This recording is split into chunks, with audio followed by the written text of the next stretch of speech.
Here's the story of a bunch of podcasts who were bringing Cubby content to the world.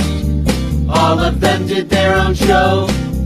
Unconnected, obsessive baseball nerds. It's the story of a bunch of Cubs fans who are consolidating all their shows. They're uniting, doing it together, so we all can grow. Cup of Cubby Blues combining with Sunranto, baseball rabbit hole and Cubs PS Plus. With Cubs fun and breaks behind the ivy, they're all teaming up to be the Bleacher Bunch, the Bleacher Bunch. We love the Cubs, that's the way we became the Bleacher Bunch.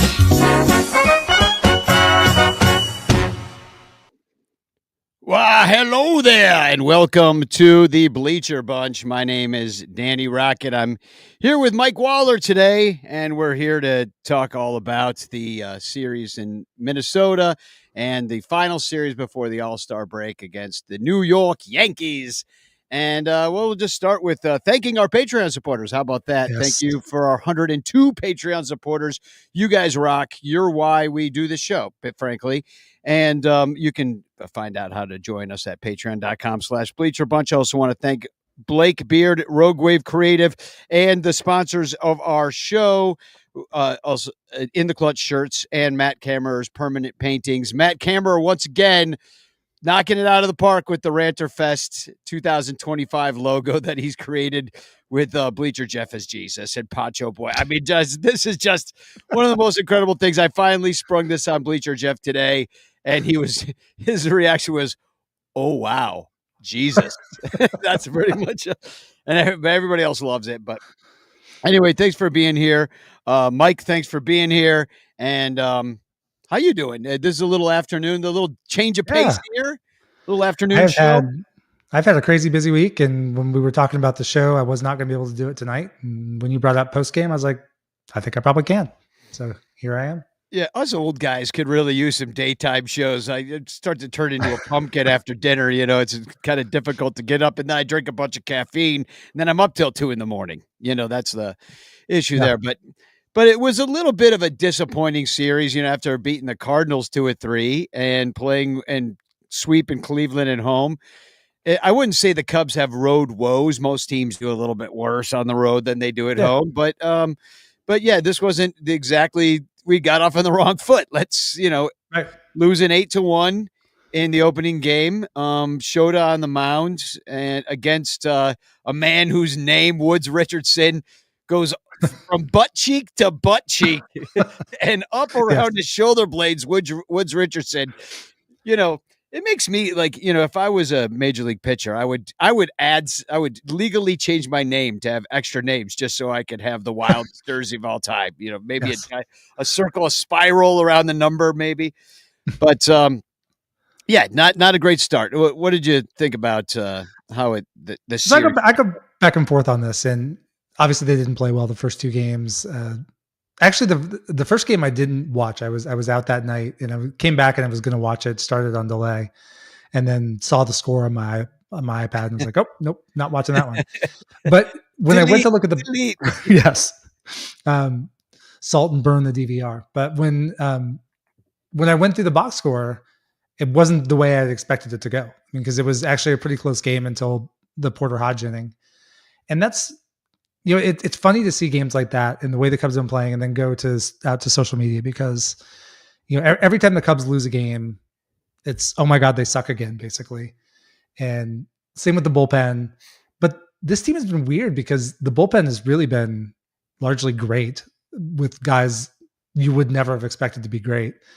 But then there's just these little turds that pop in there, like the day that Presley gave up like 9 runs and Hodge giving up 6. He's done that twice. But then all the other times they go out, it's fine. They just seem to give them up in really big baskets, basically. And which if you're going to lose big, win small, by the way, I forgot to mention #Chance in the chat, and you could win a Frank Chance postcard sent to you by me with a message of love and doom. There's an example. David Elliott's here saying that Andy Wells is here. Captain Charisma, otherwise known as Seth Kennedy, is here saying #chance. So thanks for being here, guys. Bernie Barron says, I blue heart daytime shows. Me too. Yes. Yeah, it's, Porter Hodge had the injury earlier. A lot of people blaming him for the loss. I'm like, well, you scored 1 run. All right. Like you're not going to win a lot of those games. I wouldn't necessarily put It was this on 2-0 Hodge. when he came in the game. So it was already over. Yeah. Yeah. I'm not saying he had a good outing. He did not. He had a terrible outing, but those are going to happen. Everybody forgets, like, half the freaking Cubs country ordained him the closer at the end of last year.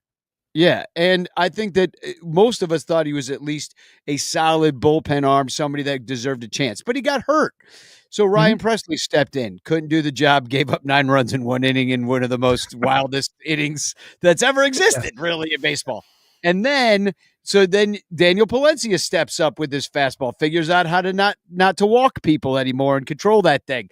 And then that's been working out. And I think the moral of the story here is what Craig Counsell calls it is outgetting. And you've got multiple guys at the end of the bullpen that can kind of do that for you. And that is actually, instead of just, I'd rather have that than just the one closer who you're always depending on. Now, is it nice to have a high-end dude? Absolutely. But you can do it this way and have the college of closers as well and work it out. Yeah, and that's one thing as we head into the trade deadline that I've been thinking about I see a lot of chatter about the Cubs obviously need starting pitching, but also some people still want the Cubs to go out and get that dominant closer. And I'm not opposed to it, but you pay such a premium on those trades to get the closer as opposed to a guy maybe who's just a good leverage reliever. And right now, I would trust if the Cubs were in a pinch and like Palencia was down for a day, I would be fine with Presley, Hodge before the injury, Keller, Pomerantz, even Tealbar stepping in and just taking the 9th inning on a given day. Yeah. And I think they're set up to feel that way too. I mean, they feel like outgetters. And I think that's important too in the performance of some of these guys, that they know that could happen. I don't feel like they've got those defined roles like on some other teams where you have this guy does the 7th and this guy does the 8th. And I think you're better. And we've seen a lot of mixing and matching of these guys. And I think it has to do with who they're facing, the matchups. And I think that's probably more important than this is my job and I'm the closer. And, remember that, but Presley, he was promised a closer role. None of that was ever true. None of that was true. And he wasn't promised a closer role. We have 3 guys who can close, if not 4.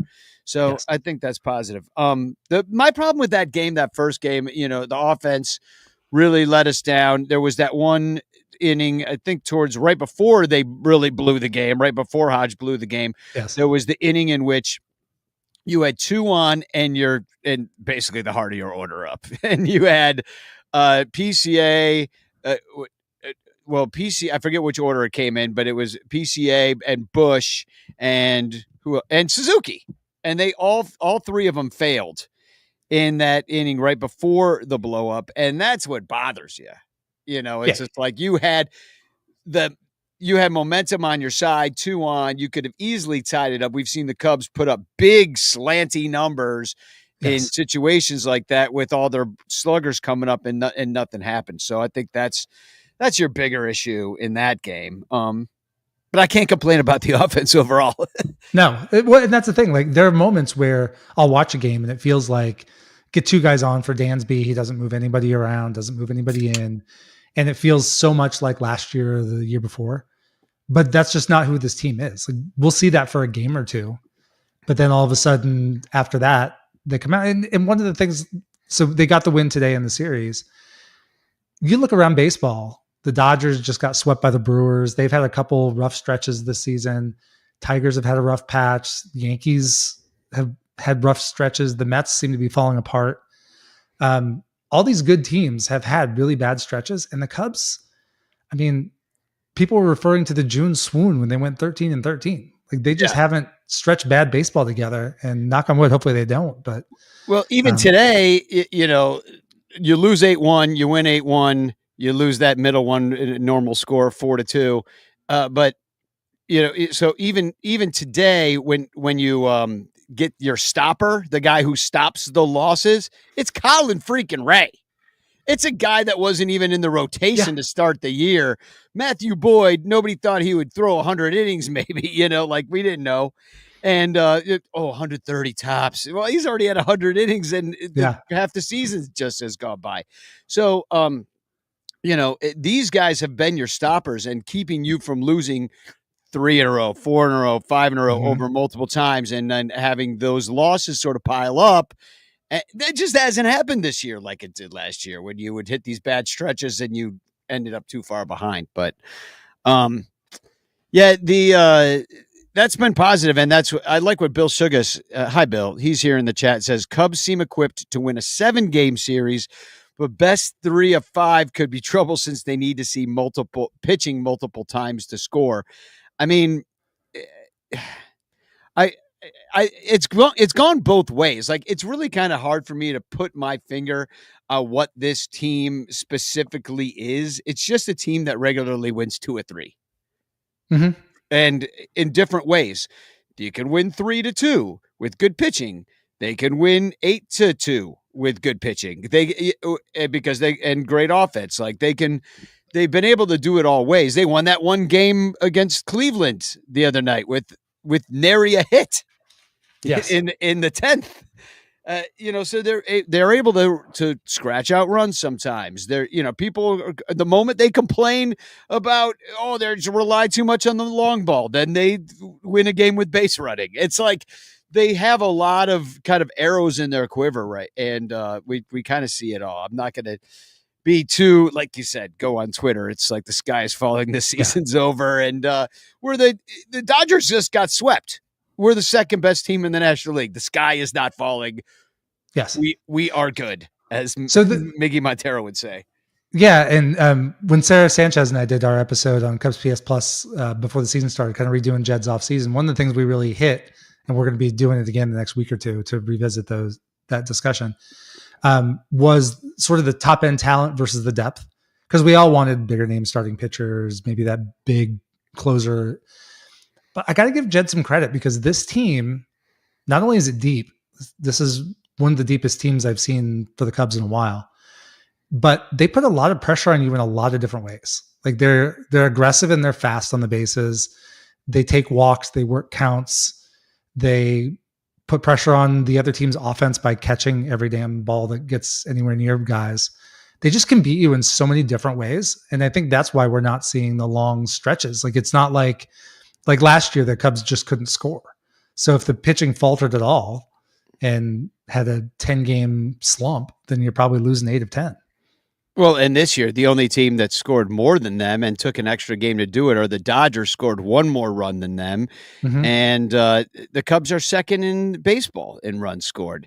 And it's like the Cubs, they're pretty much top 5 in every single offensive category. Including stolen bases, which a lot of times if you see a team that's up there in home runs, they're not up there in stolen bases, but the Cubs are. So you're right. There's all sorts of ways they can put up numbers on you. And that's what's so frustrating about losing to the Twins, my man, because because you're like, we're going to waltz in there as teams 4 games under 500. And let's face it, the Brewers are knocking on the damn door. They were a game and a half out when today started. Now they're 2 games out. I don't know if they're playing tonight. I don't think they do. I think they're off today. So we manage. I mean, if things don't go well in New York, we could very well be going into the All-Star break in a tie. So, you got to win at least one in New York. You got to hope the Brewers cool off at some point. I'm getting these horrible texts from Eric Wheelo, just glowing in my face. That if you don't know, he's our Brewers fan, Fred. He said, because he's really into this Mizorowski kid, who's dynamic. I mean, he's exactly. He's like, he goes, 1.5 back. Are you all prepared for what's inevitably going to happen in August? And I just told him, I'm like, I hope we face you in the playoffs. I'll leave it at that, because they haven't been able to get past over that hump. They just have that devil magic. Whatever devil magic the Cardinals used to have, the Brewers took it, and they own it right now. And between Mizorowski and they just got Brandon Woodruff back, they're looking good. And I assume they'll make some sort of move. They typically don't make the big splash at the deadline, but they'll pick up a little help. And they just keep playing good baseball. And I assume they're going to hang around. And the Cubs are going to have to just beat them probably head to head. Well, and it's tough I don't want to make this a Brewers podcast, but unfortunately they've made themselves a Cubs podcast right now because of their play. And it's interesting with a team like the Brewers because, they don't hit a lot of home runs. They're like 8th fewest home runs in baseball, but 8th most runs scored. So they're doing it in other ways. One of the ways they do it is by stealing a lot of bases, but only 2 more than the Cubs have stolen. They have 108 stolen bases on the season. Cubs have 106. That's second and third in baseball. Only the Rays are higher. And, so it's not like, they're knocking the cover off the ball to score these runs. They're in the middle of the league with batting average. I know batting average is an ancient stat that nobody cares about, but it matters. Your OBP, how much you get on base, it matters. And they're just middle of the road with some of those. They're just being able to manufacture runs, and they got that drunk Pat Murphy up there pulling all the levers for them. And I don't get it. And Andy Wells putting this up here. Brewers got the Nationals next. Bill Sugas is calling it bratwurst magic. I'm making brats tonight, so maybe I can, by eating a few brats, maybe we could sacrifice one. I'll throw one to the rats in the alley as like a sacrifice or something like that. My cat will like that if I attract some rats. She'll enjoy it. And then so Shota Imanaga, I want to talk about him just real quickly, getting back to that first game. Rough first inning. We've seen that from a lot of Cubs starters this year. It makes you wonder if some of these guys need an opener. I'm not talking that Shota needs an opener. I don't think he does. But it's his, third or fourth start back since the injury. I think it's third. Didn't kind of not stretched out so much yet. I wonder what they're going to do there. I mean, this is a guy that regularly was going 7 innings for you. Definitely had the capacity to do it. And now it seems like they got him on a pitch count of sorts. You kind of need him most. And he's got one more start before the All-Star break too. I'm kind of wondering if maybe they'll play that one safe just to then get him the extended break and then be back to normal when he comes back. But he threw 83 pitches, got through 6. So typically he would go a little bit further. You're right. But that's one thing I've seen from Imanaga. I've seen it from Tyone. So a lot of those guys would struggle early, but other than like Ben Brown, who couldn't seem to get it back, there have been a lot of games where Shota or Tyone, even Boyd, Ray have had a rough first inning, but then they still find a way to battle through and keep the Cubs in the game. And all of a sudden you realize it's the 6th inning and they've only given up maybe 3 runs. And even today, when Ray got in trouble, or it wasn't in the first, but earlier in the game, and I was like, oh, here we go. It's just going to be a lost series in Minnesota. But this was before the Cubs put up 8. But, but yeah, able to right the ship. And that's kind of when you mentioned the only one not able to do that is Ben Brown. Hasn't been able to do that. And he's the only rookie of the bunch. Well, and even he had some starts where he would get pounded early, give up those home runs. And then he would typically in those starts, he would have a stretch where he'd retire like 11 out of 12 guys. And then he'd run out of gas. So it was kind of like getting hit on both ends of it was what was really getting him. Which is probably just a maturity. He's also didn't throw much last year either. So he's also working up and getting stretched out. But it's good to see it.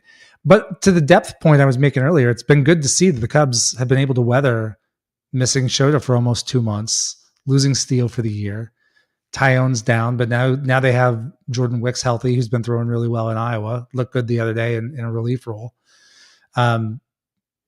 They have done a good job. I know we don't give Jed much credit here, and there's still a lot of things that I would take him to task for, but in terms of putting together depth of a pitching staff, I think he did a nice job this offseason because they've been able to find some pieces and weather the storm.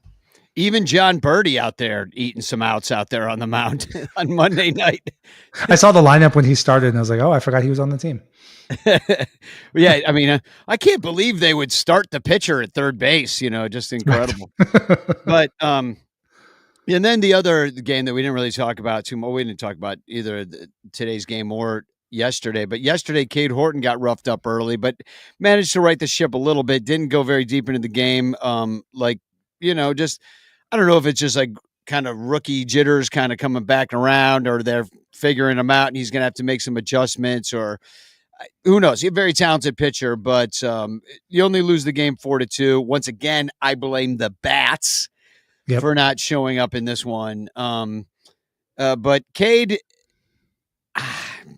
you want to keep running it out there, right? You almost have to. Yeah. Like, we were all thinking, if Tyone hadn't gone down, like, who was going to be the guy that was going to be gone, and end up being Ben Brown pitching himself off the team. But it could have been very easily Cade Horton pitching himself off the team had Ben Brown succeeded. So, where are you on Cade right now? I'm still big on him long term. One thing I've seen from him this year is, and we saw it again yesterday, when he doesn't go deep in a game, when he struggles, I think part of him, he has not had a lot of pitching time since even college. Like, he was injured so much in college, had that great World Series run, and then basically one season in the minors, was almost nothing last year.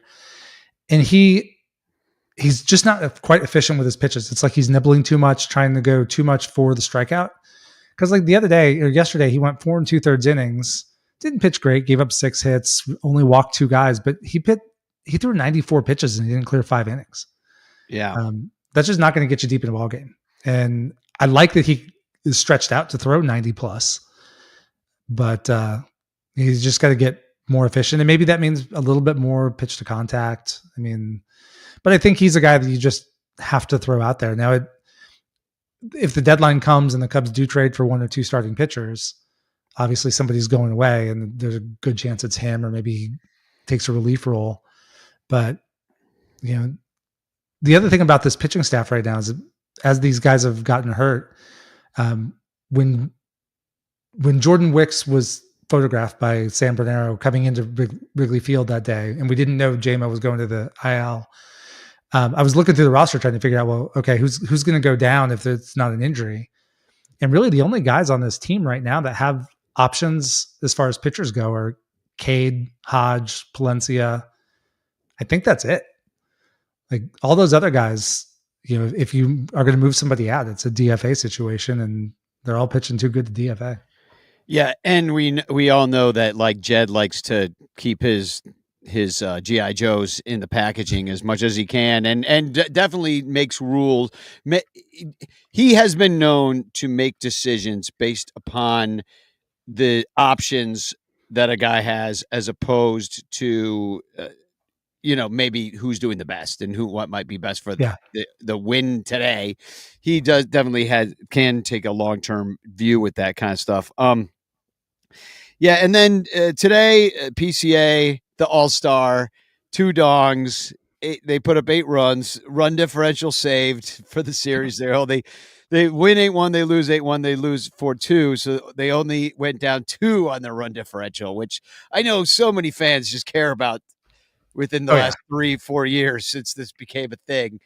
In fact, I'd rather have a winning record and a tight run differential, because it means you can win the tight games. That's more important to me than winning a blowout when the other team goes up, and then you can it's 8-2, and now you're hitting dongs off a position player. Like, that doesn't matter. I think as the season goes, you typically can look at run differential, and for the most part, you're going to kind of see the relative overall strength. Like, if you're running up a big run differential, you're probably a pretty good team. Yeah, of course. Haggling over how much it matters, I don't know. But one thing I will say is, some of this is just having Kyle Tucker in the lineup. We've talked about this for years, getting that star present bat. All-star. That, yes, all-star. And then the snub, Seiya Suzuki actually being healthy. I'm looking at the box score right now from today, and Happ is not having his typical season, but I assume he'll heat up because he always seems to hit his numbers in the end.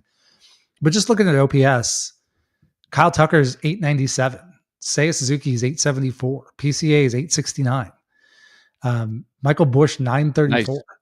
Yes, nice. Carson Kelly, 880. Like the last couple of years, like maybe Cody Bellinger for part of a season would be up in the 800s, and that was about it.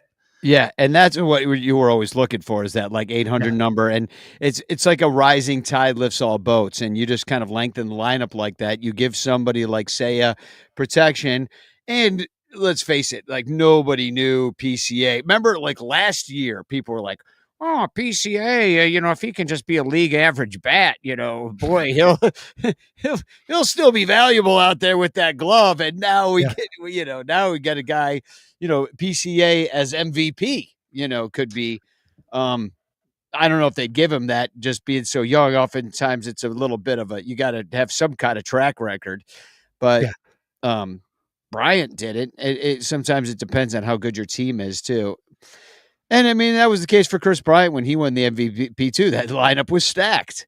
Yeah. That you're not going to, there's very few Andre Dawsons. By the way, happy birthday, Andre Dawson. It's today. Hawk. The Hawk, but the Hawk, but it's not like that. Andre Dawson hit 49 home runs and won the MVP on a last place team in 1987. That is not happening too much because you need some protection in that lineup. You do a lot better. It's a bit of a different game than it was in 87 right now, but not that different. Well, I did a TikTok the other day on the power front.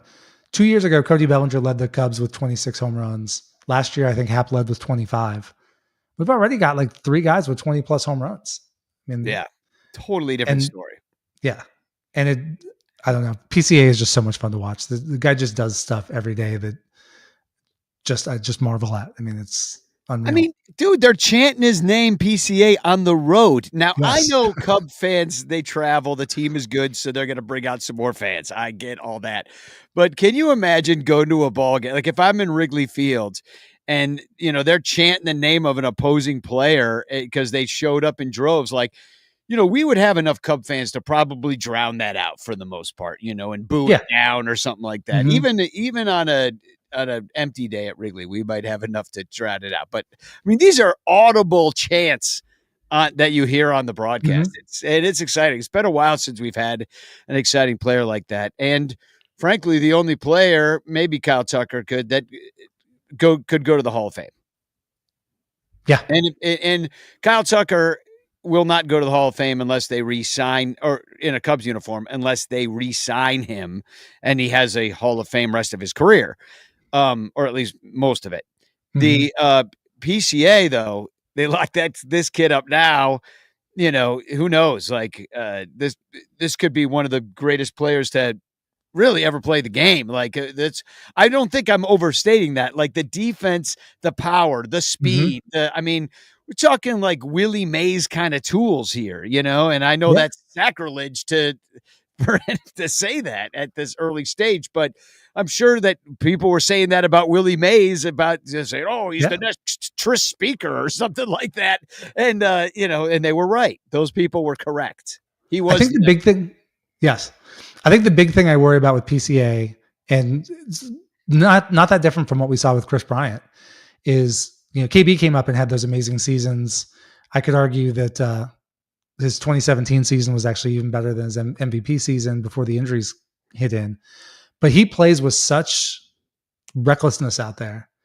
I do worry about him piling up some injuries at some point in his career that could slow him down. But I mean, the potential and what he's capable of doing is, like you said, it's off the charts. I mean, I've not seen a player that dynamic. I mean, I grew up a Rhino guy. We were talking about the Hawk. I know he was your guy. There have been some really, really good Cubs players, and Sammy had all the power, but I've not seen anybody in a Cub uniform pop like this. I mean, Javi showed flashes of it, but he's probably as close as I could say for offense, defense, and speed. Yeah, he was, and Javi was my last favorite player that made me feel this way. That, kind of just like must watch TV. Oh, PCA's up. I better watch what happens. Oh, PCA's on first base. I'm going to watch what happens. Even today, he hit some little blooper into short right center field. First of all, the best part of it is when Harrison Bader fell on his ass. Like that Yes. was he went to throw it. He like ended up having to short arm it because he had to rush, and that is the disruptive thing that PCA can do. Is like Bader wouldn't expected him to try to take anybody to take second on a play like that, because normally you just stand on first base and call it a single and call it a day. But PCA just kept on running. Bader didn't think so and ended up spiking the ball straight into the ground, looking like an idiot. Which, if you're going to make anybody look like an idiot, Harrison Bader looking Yes. like a fool. I don't know. I hate that guy. It's totally unreasonable. I know he's probably nice and everything, but boy, he bothers me. He just looks like the great American hero out there. Like, if you remember that show from the 80s. Yes. Just like he pisses me off. I don't know what it is. I can see Thorn that. in my side. But PCA is just, I mean, he's so much fun to watch. He's just such a dork too, right? Like, I mean, he's just this goofy looking guy and always acting like a goofball on the sideline. But then like on the field between the lines, he is like the cockiest motherfucker out there. He owns that field. And then you catch him in the post-game interview and he talks like he's a 10-year vet that just knows what to say. Yeah. And humble on top of that. And from what I've heard about him and his interactions with some of the Wrigley Field staff, that he's super personable. A lot of these guys won't even look at you. You know, you hand them a towel and they're not even paying attention, like you're not human. PCA is not that guy. He comes up to everybody and treats everybody the same and with respect. So that's having a good mom. And we all know who she is too, from Little Big League or whatever that movie was. And that's something the Cubs have missed probably since Blue Friday. The Cubs have not had a guy who was the face of the team. I mean, there was that run. It was Rizzo for a long time, where you could have made an argument for KB. It was Rhino's team. It was Dawson's team, Grace's team. Like there was always that guy. And I hope the Cubs play this right, because PCA could be that guy for the next 15 years. Well, one thing I'll tell you, it is not Boog's team, because I was seeing a lot of hate for, I mean, granted, Twitter's a pretty negative place, but Boog with a lot of hate. They're like, I saw people say it might be because we're losing, but is Boog more annoying than usual?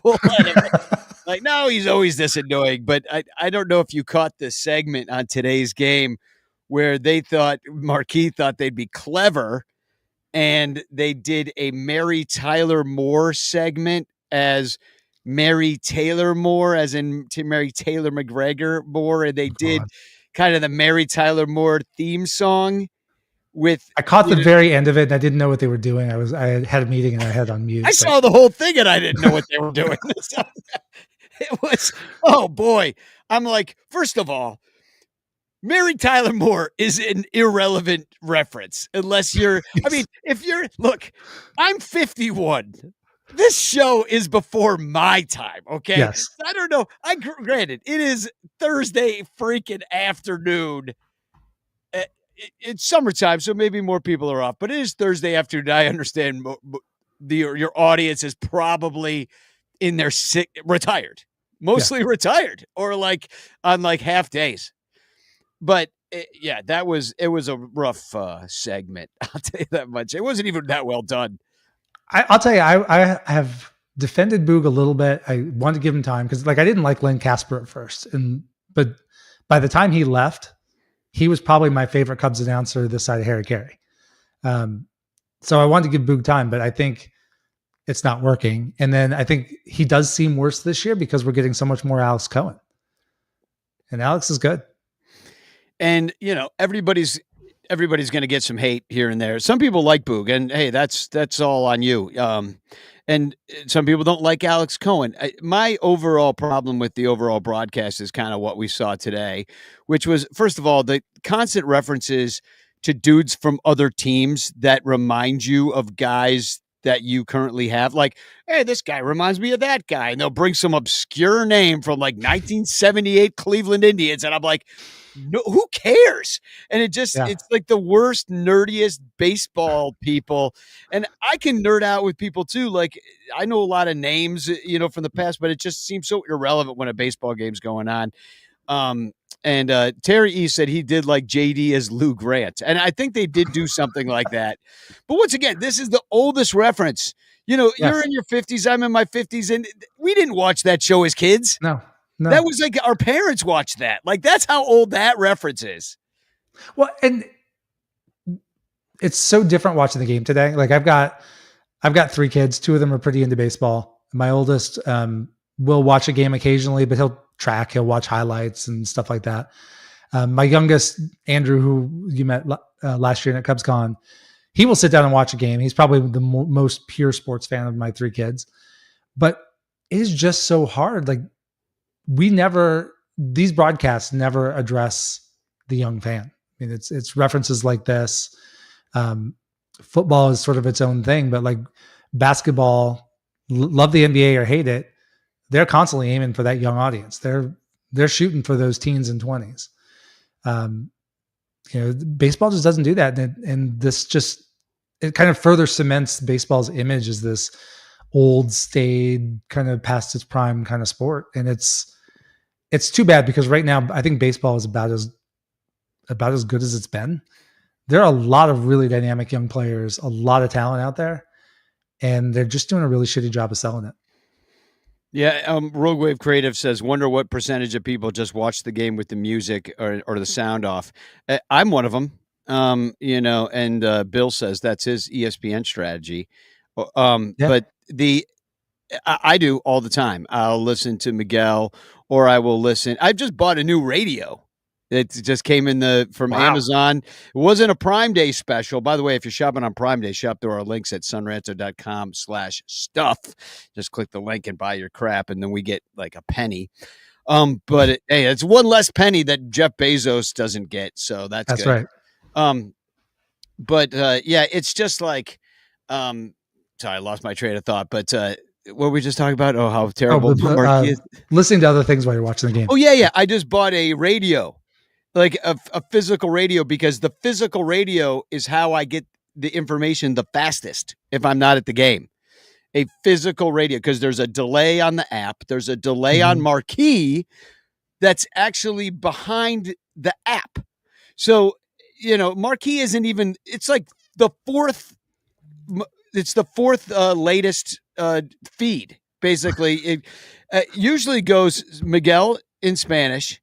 No, actually, usually it goes Miguel in Spanish on the radio, then the score on the radio, as far as that'll be the next in line, then Miguel in Spanish on the app, then Pat in Spanish on the app, and then finally Marquee will catch up. So if you want to know what's going on in the game in real time, like as Twitter's getting it with somebody at the game, it really is the radio still. It's not Marquee. Yeah, and it's crazy because there's so much latency built in now, and I see that with everything. But that's one thing. I know there's a lot of criticism on how far Major League Baseball is piecing out the broadcast, where we get stuff on Peacock and Apple TV and Amazon and whatever. That's one really cool thing about the Apple TV broadcast is they do a really nice job of syncing up.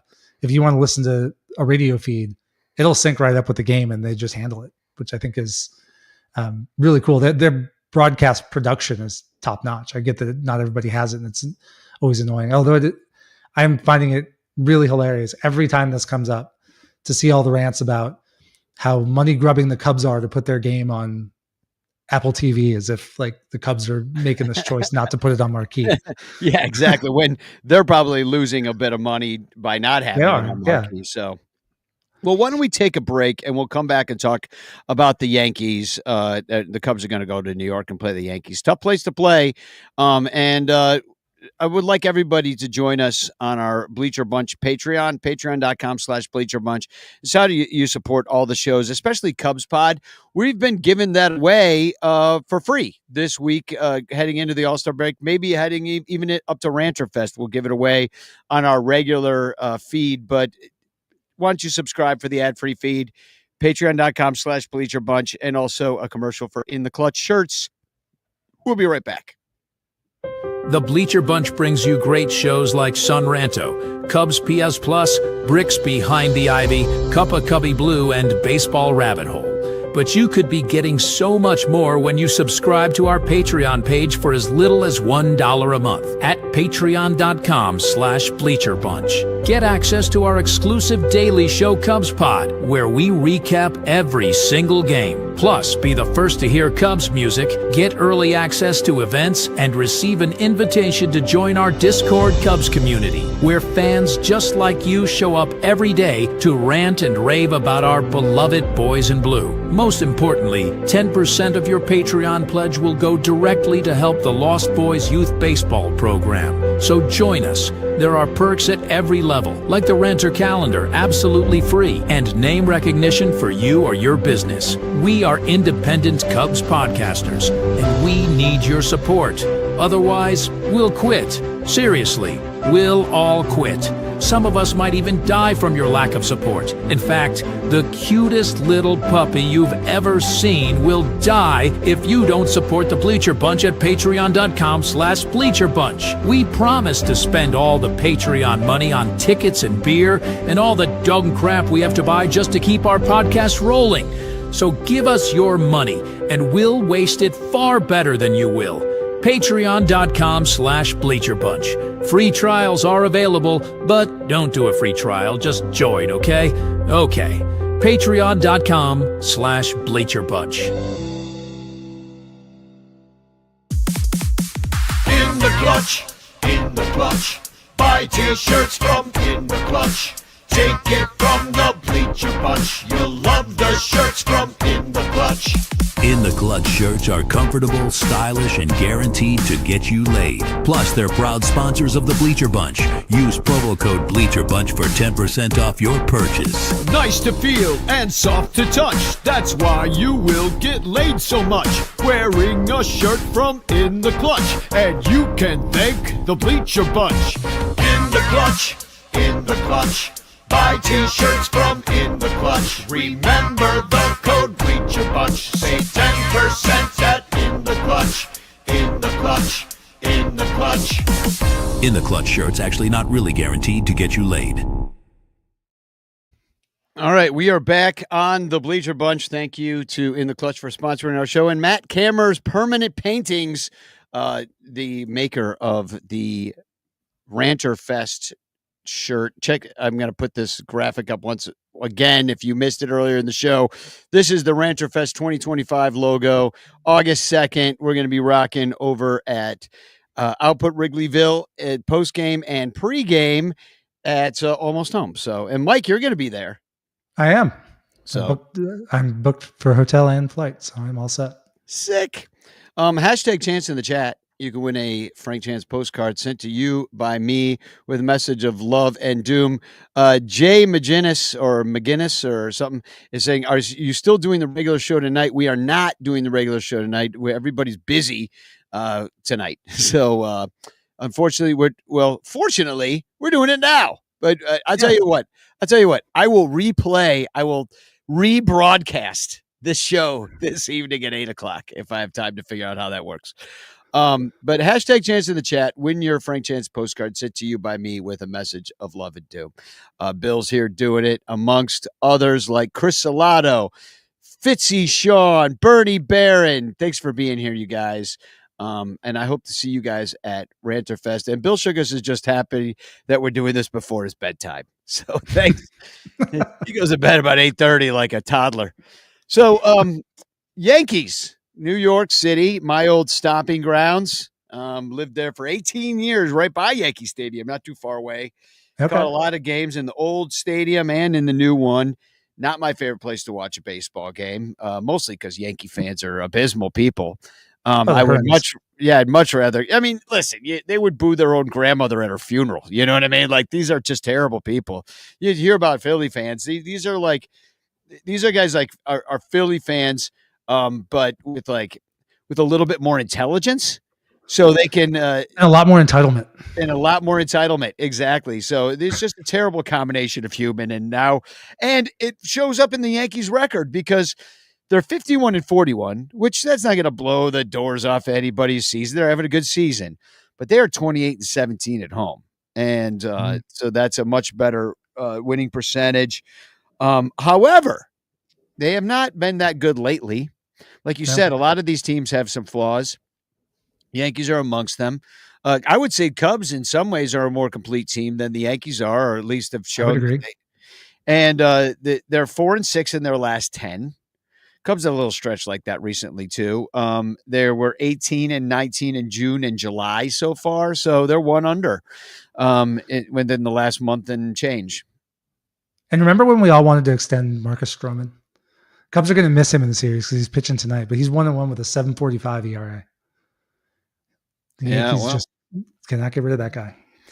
Yeah, well, it's too bad we're not facing him. It would have been fun to light him up. I know it's much to the happiness of a lot of Cub fans. He was not the most popular Cub, that's for sure.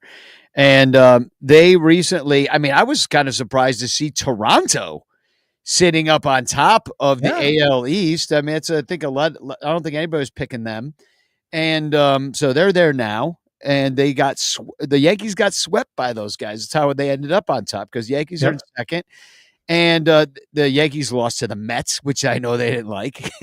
But they have now taken the first two from Seattle at home. They're back home. They're winning again, and they got a game tonight. So then they're going for the sweep. I don't really get the Yankees. I mean, they're obviously a good team. They're pretty good across the board. They're not really outside of Aaron Judge. I don't think they're great anywhere, but their lineup, it's solid, but it's not scary. I think the Cubs have a deeper lineup. I think the Cubs have a deeper rotation. I think the Cubs have a better bullpen.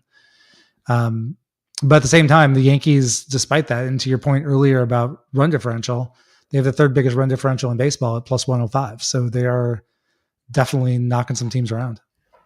Well, they score a lot of runs. I mean, they got a couple old friends on the team. Scotty Efros, if you recall him from such amazing podcasts as The Compound. Yes. He's there. Cody Bellinger is over there with the short porch. I didn't really look to see what kind of year he's having. He's got a let's see, 809 OPS, 13 dongs. I mean, hey, we got better guys than that. What former Cub is not there anymore? DJ LeMahieu just got DFA'd and released. I know everybody was saying we should get him, and I'm like, what? He's like, I mean, and then what? DFA Justin Turner, like. Right. Well, my favorite part was watching that and seeing some of the discussion online, and it was people were actually surprised when he cleared waivers. He's making $22 million to play like shit. Of course, he's going to clear waivers. Now, maybe you take a chance on him, and Yankees are paying him, and you'll pay league minimum for the rest of the year. But honestly, the way the Cubs are playing right now, and it'll change at the deadline, and I'll want them to get that one more bat. But for right now, I would rather just plug Shaw in and just let him keep going. And he's just got to work through this stuff to see if he's any good. I saw your discussion yesterday on third baseman, and it's wild how they just continue to flop at that position. And really, outside of KB, it's kind of flopping at that position all the way back to Santo.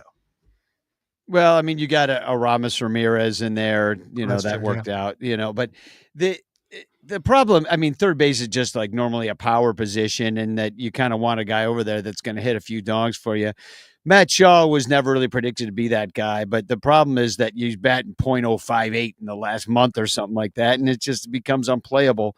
I do believe in the future of Matt Shaw. You might end up with a PCA situation where it's like he had got that one taste, but this is going. The difference is PCA was not given that job outright, whereas Matt Shaw was, and that's a lot of pressure for a young guy. Didn't really spend a lot of time in the minors, and maybe we're seeing that. But to have to maybe go get a guy for like the fifth straight year, where like here comes Candelario, here comes Paredes, Dakota Mekas was talking about getting Candelario on the compound this week. Oh my God, yeah. What year is it? So it's like that's pretty frustrating. You just kind of hope Matt Shaw figures it out in the second half. Maybe he needs another leg kick, a new leg kick. Maybe he should in New York. He should take some lessons from the Rockettes. Go down to Radio City Music Hall, see what a leg kick really looks like. And Cubs should trade for Morel now. Bring him. Oh back. My God, can you imagine? Can you imagine if he started to play well though, got back to what he was doing like 2 seasons ago, and having him and PCA on the same team, the vibes would be off the charts. They really would. I mean, unfortunately, I feel like they didn't believe in it, Morel, as much as we did. Right. So just there were some dark years, so he was one of the only bright spots. I mean, Mhm. I think the problem that people would really have with it is Morrell playing third base again. Yes. You know, just like true fear all the time. At And least Shaw is playing better third base than I actually expected. well, and that's one of the Cubs' main strengths is the fact that Yeah. they're like just really tight throughout the infield. And you know, it, for the and when you're guarding against the Yankees, they're going to put the ball in play. They hit baseballs. That is their Mhm. main strength. These we might have now. I'm going to predict this, and then it's not going to happen. Now, every game will be 2-1, but um, my prediction is for a lot of runs to be scored in this series. First of all, you're heading into the All-Star break. I think a lot of guys will be leaving it on the table. Mhm. And the nice thing about this situation is I think that the Cubs will empty their depth and their bullpen. Like somebody tweeted, I think it was Mike Presnowski from Bums in the Bleachers, uh, that he tweeted out. He's like, do not be surprised if they like send Cade Horton down and bring up a bullpen arm because he's not going to pitch in this I can Yankee see that. series. You know, it's Mhm. like, why not do that? You know, and they might still do that. I haven't seen any news to that effect, but um, yeah, Yankees most homers in baseball, highest OPS in baseball, the most walks in baseball. They do strike out a lot, and they only steal an average number of bases. But get this, after all of that I just told you, the Cubs have scored 21 more runs. Yeah. And I'm looking at the pitching matchups for the series. The Yankees are TBD for the entire stretch, so I'm not sure who we'll see. And Cubs Well, are TBD. they're What's that? hurt.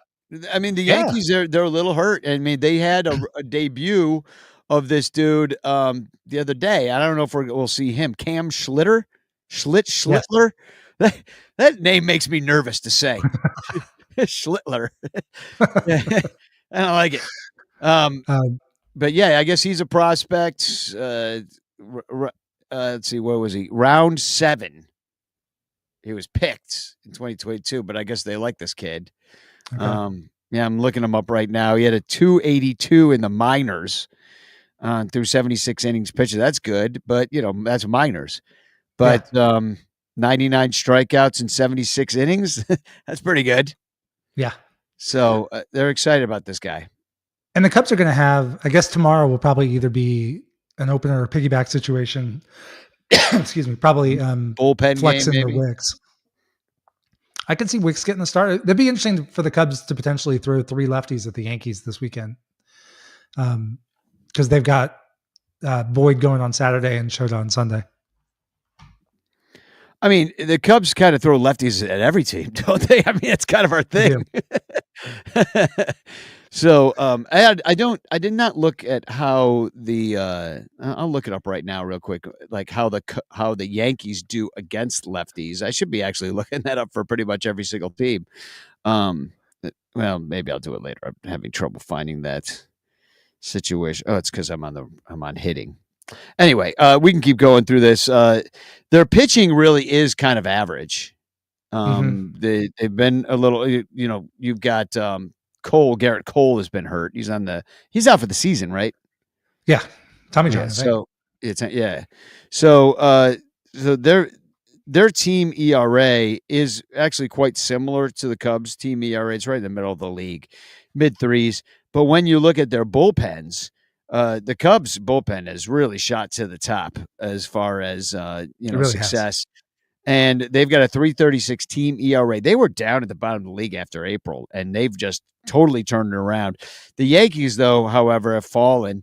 They're in a 4.11 ERA and pretty average in almost every single category out of the bullpen. So, I think the Cubs can put up runs here against this pitching staff. We don't even know who they're throwing in this series. And defensively, the Yankees have a good defensive team. Their 7.15 defensive efficiency ratio is the 3rd best in baseball, but their catchers don't throw out a lot of guys. So I think the Cubs can run. They're bottom of the league with that, only throwing out 1 out of every 5 guys who tries to steal. Cubs are more like 1 out of every 3 that they're throwing out. So, in fact, they threw out a guy the other day, and run ended up scoring on the play. In the game, they lost by only 2 runs. So that was just something I didn't really even need to bring up. But who we're throwing out there is a TBD, like you said, bullpen game. Boyd, the lefty, and then Imanaga. And Boyd's an all-star. Well-deserved. Very unexpected. If you told me at the beginning of the year that Boyd would have been an all-star and have thrown over 100 innings up until the all-star break, I would have said you're dreaming. I will say I have to give this front office, whether I don't know how much Zombro maybe played into it or whoever, but they clearly had a target on Boyd. I mean, they signed him quick in the offseason. They signed him to more money than people were projecting him to get. And they very clearly saw something they liked, and they've been able to take advantage of it. So I'm looking up the Yankees versus lefties, and I've got bad news. They're number 1 OPS in the major leagues. So no, maybe this isn't. Maybe we could throw a couple righty. Yeah. It's just what it is. Maybe there's a Chris Flexen game. Although I do like that the Cubs have two of their best going in this series. I mean, Boyd and Schroeder will give them the best chances to win. Yeah, and who we know is not going to go is today's starter Ray and yesterday's starter Horton. Yep. And that's pretty much it. I mean, any predictions? I mean, my prediction is there's a lot of runs scored in this week. I think it's going to be high scoring. I think the Cubs are going to find a way to win the series. I really do. I don't think either team will sweep. I think it's going to be probably each team might blow the other one out once, and then we'll see what happens in that 4-2 game like the Cubs lost to the Twins. Breaking news here from Chris Salato. Lee Elia, from the famous rant fame, has passed away, unfortunately. So that's rest in peace. Sad to. He didn't live in peace, but rest in peace. Yeah, I mean, he was apparently a really nice guy, and people were kind of around baseball a little shocked that Lee was known for a crazy rant because that was an epic rant. I love that every single time I see it. Yeah, and I will bring in. We did bunch of years back. We did. I think it was right after COVID. We did the Elia Familia, it's what I called it, which was all these different Cub fans doing the Lee Elia rant, like one phrase at a time. So, and you'll recognize a lot of the people that participated in that rant, but I'm uploading it right now. So we'll end the show with it today. But before we do, do our hashtag chants in the chat. And remember, you got only a few more chances to get in this chance. I did want to just say that there are still tickets available to Ranter Fest. Come on out and hang out with us. It's going to be a blast. August 2nd. There's a pregame party. There's a postgame party. We'll be hanging out the whole time. We got comedians. We've got music. We've got contests and prizes. And we're just going to have a good time together and really just hang out with each other. And, Is Wheelo coming? Wheelo, you know what? I got to confirm with that guy. He said he was going to try to be in town at the time, but, he's in L.A. I think he had to figure out his work schedule and stuff. So I will find that out. But I'm at least excited to meet Billy. I've never met him in person, so Billy DeVore will be there. Said he'll be performing. Joe Kilgallen will be performing at this as well post game, and it's just going to be a good time.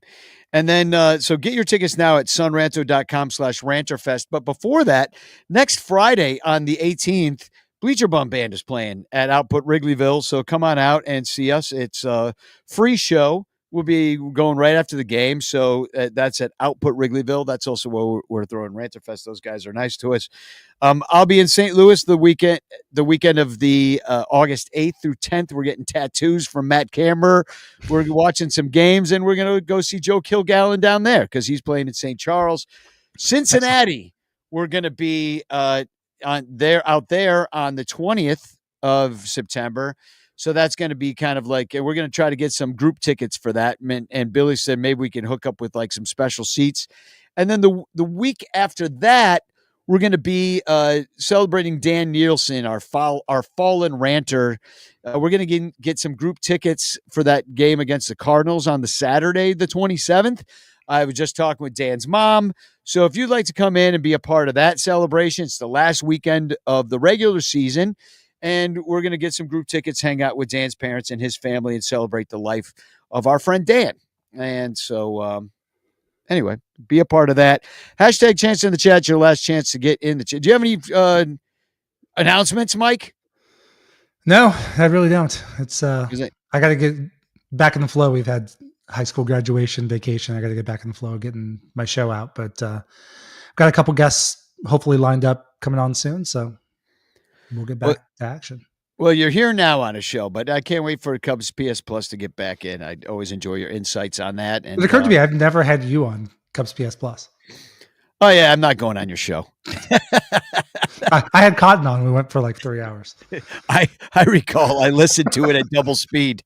The problem is I listened to on 1.25 speed. Cotton I put on at like 1.5. And then you guys sound normal to my ADD brain. It's kind of how that works. So, all right, I'm going to pick a chance. It's your last chance to get in the chance. Here we go. I'm picking a winner. Someone's going to win. Could it be you?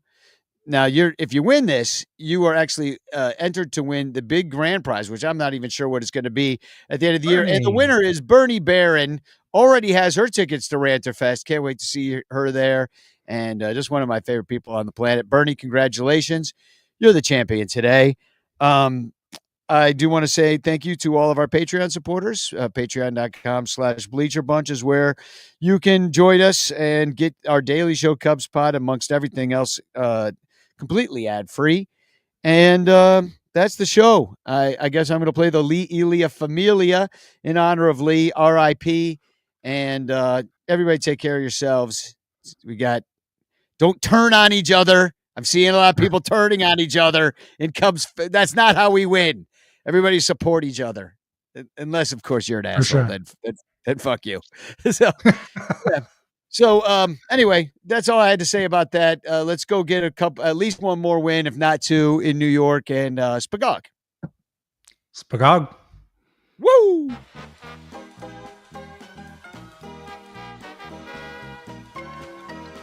I'll tell you one fucking thing. I hope we get fucking hotter than shit just to stuff it up in 3,000 fucking people that show up every fucking day. Because if they're the real Chicago fucking fans, they can kiss my fucking ass right downtown and print it. They're really, really behind you around here. My fucking ass. What the fuck am I supposed to do? Go out there and let my fucking players get destroyed every day and be quiet about it? For the fucking nickel and dime people that show up? The motherfuckers don't even work.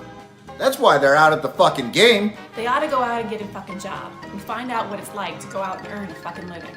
85% of the fucking world's working. The other 15 come out here. A fucking playground for the cocksuckers. Rip them motherfuckers. Rip them fucking cocksuckers like the fucking players. Now we got guys busting their fucking ass and then fucking people boo. And that's the Cubs? My fucking ass. They talk about the great fucking support the players get around here. I haven't seen it this fucking year. The name of the game is hit the ball, catch the ball, and get the fucking job done. Right now, we have more losses than we have wins. The fucking changes that have happened in the Cub organization are multifold. All right, they don't show because we're 5-14. And unfortunately, that's the criteria of them dumb 15 motherfucking percent that come out to day baseball. The other 85% are earning a living. It'll take more than a 5-13 or a 5-14 to destroy the makeup of this club. I guarantee you that. There's some fucking pros out there that want to fucking play this game. But you're stuck in a fucking stigma of the fucking Dodgers and the Phillies and the Cardinals and all that cheap shit. And all these motherfucking editorials about say. And fuck the Philly-itis and all that shit. It's sickening. Unbelievable. It really is. This is a disheartening fucking situation we're in right now. 5-14 doesn't negate all the work. We got 143 fucking games left. What I'm trying to say is, don't rip them fucking guys out there. Rip me! If you want to rip somebody, rip my fucking ass. But don't rip them fucking guys, because they're giving everything they can give. And once we hit that fucking groove, it'll flow. And it will flow. The talent's there. I don't know how to make it any clearer to you. I'm frustrated. I guarantee you I'm frustrated. It'd be different if I walked in this room at 8:30, saw a bunch of guys that didn't give a shit. They give a shit. And it's a tough National League East. It's a tough National League, period.